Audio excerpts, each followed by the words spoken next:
At yun mga parts, after 10 days siguro to or 12 days, yan lumaki na yung tiyan ni Dumpy. Yan, kaya binigyan natin ng tissue dito.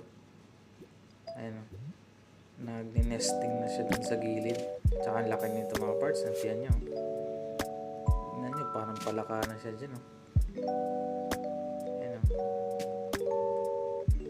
yan, naging successful natin yung breeding natin sa kay Dumpy. Pero sa kay Humpy wala. Hindi to malab. Ayan lapad ng likod